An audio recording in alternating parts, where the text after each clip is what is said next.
सोच कि तेरा सपना क्यों पूरा नहीं होता है। क्या कि मत सोच कि तेरा सपना क्यों पूरा नहीं होता है, हिम्मत वालों का इरादा कभी अधूरा नहीं होता है।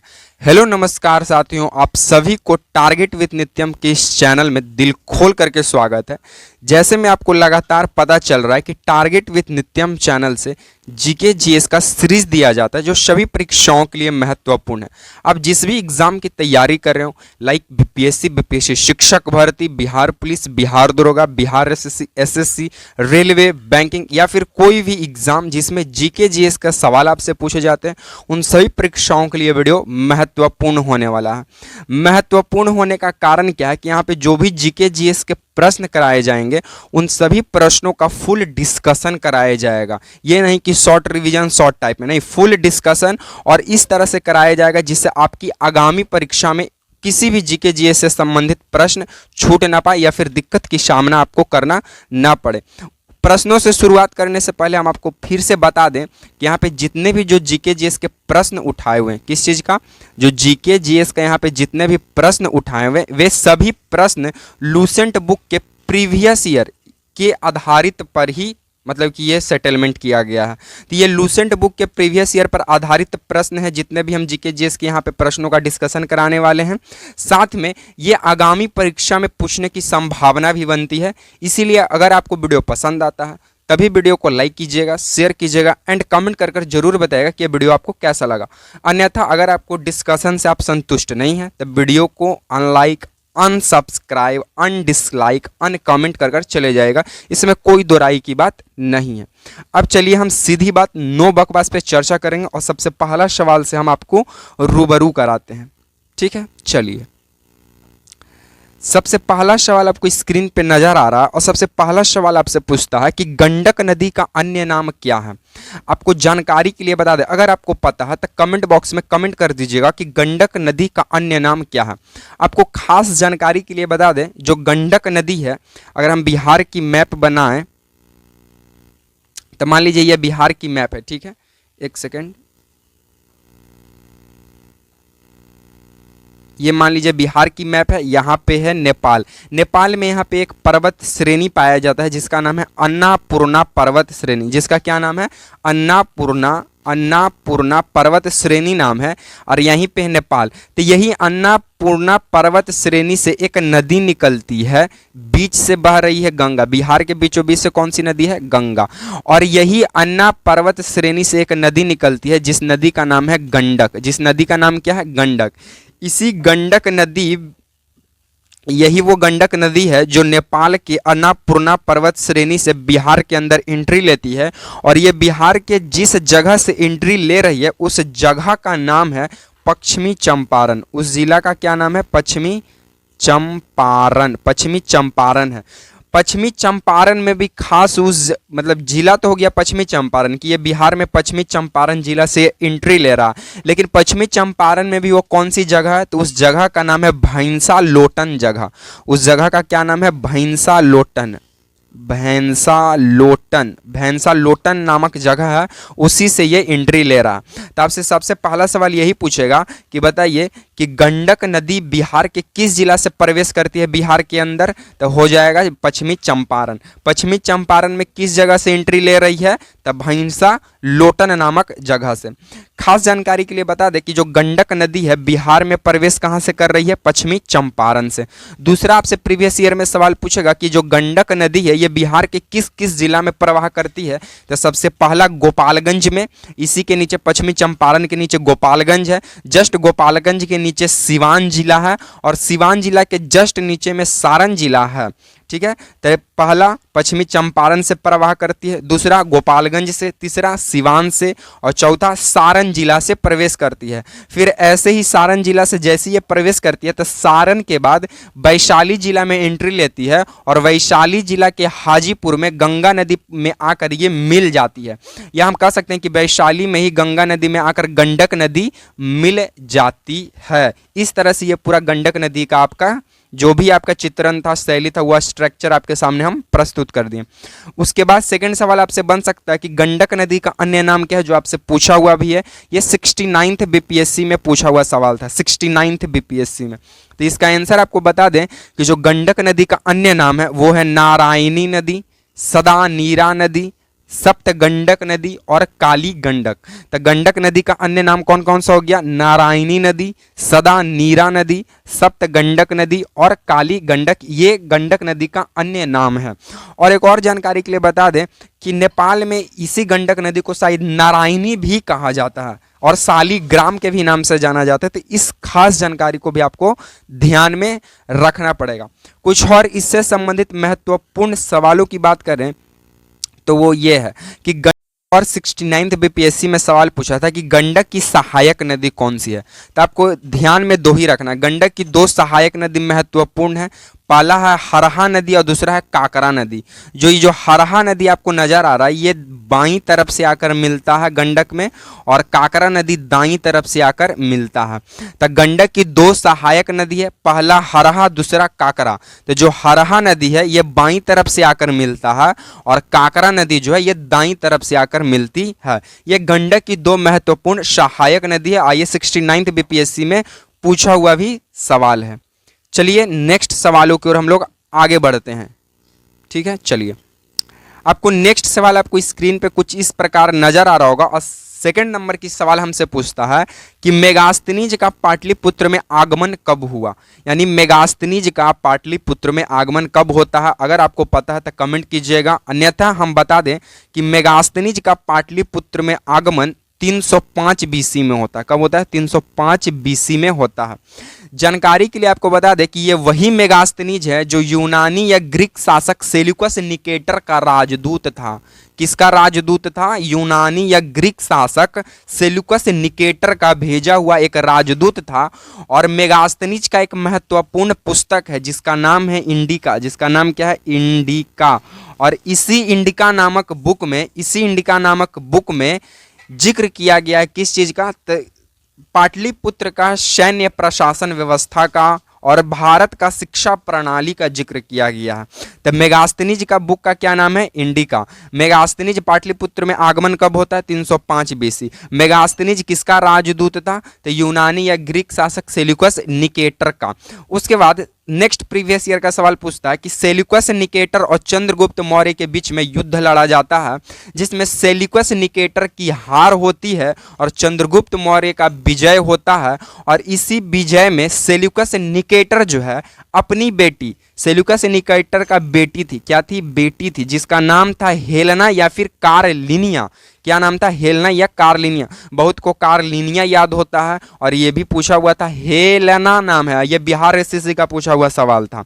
तो Seleucus Nicator versus Chandragupta Maurya में युद्ध होता है जिसमें चंद्रगुप्त मौर्य विजय होते हैं। इसी विजय के चलते सेल्यूकस निकेटर जो है अपनी बेटी हेलेना या कार्लिनिया का विवाह चंद्रगुप्त मौर्य से करा देते हैं। और जब शादी हो जाता है तो सेल्यूकस निकेटर अपने दामाद चंद्रगुप्त मौर्य से कहते हैं कि महाराज आपसे हम जो युद्ध हारे हैं ना। तो चंद्रगुप्त मौर्य बोलते हैं कि अच्छा वो वाला युद्ध हुआ जो आप हमसे हारे थे, जिसके चलते आप अपना बेटी का हाथ हमको हाथ में सौंप दिए। तो सेल्यूकस निकेटर बोलते हैं हाँ वही युद्ध हुआ। तो बताइए, तो चंद्रगुप्त मौर्य को बताता है सेल्यूकस निकेटर कि वो जो युद्ध में हम आपसे हारे थे वो एक जानवर की वजह से हारे थे, वो था हाथी। तो इसी चंद्रगुप्त मौर्य के पास बड़ी बड़ी हाथी हुआ करता था। इसी के चलते चंद्रगुप्त मौर्य जो है 500 हाथी का उपहार दे देता है। किसको? सेल्यूकस निकेटर को। और सेल्यूकस निकेटर का बेटी हेलेना या कार्लिनिया का विवाह चंद्रगुप्त मौर्य से करवा देता है सेल्यूकस निकेटर। फिर इसी चलते भारत का मुक्तिदाता चंद्रगुप्त मौर्य को कहा जाता है। किसके चलते कहा जाता है? तो क्योंकि आपने पिछले बार भी देखा कि सिकंदर जो है यूनानी था, वो आक्रमण करता है पाटली मगध पर, तब भी वो असफल होता है। फिर सेल्यूकस निकेटर यूनानी ग्रीक था, ये भी हमला करता है, ये भी असफल होता है। तो बार बार भारत के जनताओं को या फिर मगध साम्राज्य के जनताओं को यूनानियों या ग्रीक के चंगुल से बचा रहा था। इसी वजह से चंद्रगुप्त मौर्य को भारत का मुक्तिदाता कहा जाता है। इस जानकारी को भी आपको ध्यान में रखना पड़ेगा। ये सभी प्रीवियस ईयर के उठाए हुए सवाल हैं जो कहीं ना कहीं बीपीएससी और बिहार दरोगा जैसे एग्जाम पूछ चुका है आपसे बहुतों बार, और ये आगामी परीक्षा के लिए भी महत्वपूर्ण हो सकता है। और ऐसा आप कहीं डिस्कशन नहीं देखे होंगे, डिस्कशन तो आप बहुत देखे होंगे, लेकिन इस टाइप का डिस्कशन इस चैनल पे ही आपको मिल सकता है। ठीक है, चलिए अब हम लोग सेकेंड नंबर प्रश्नों की ओर हम लोग प्रस्थान करते हैं। हमारा नेक्स्ट सवाल आपसे यही पूछेगा या यही रहेगा, आपकी स्क्रीन पे जो नजर आ रहा है हरा कलर का, कि हल्दी घाटी का युद्ध कब लड़ा गया था या फिर हल्दी घाटी का युद्ध कब हुआ। अगर आपको पता है तो कमेंट में कर दीजिएगा, अन्यथा हम बताएंगे ही। आपको बता दें कि हल्दी घाटी का युद्ध 1576 ईस्वी में लड़ा गया था। कब लड़ा गया था हल्दी घाटी का युद्ध? 1576 ईस्वी में।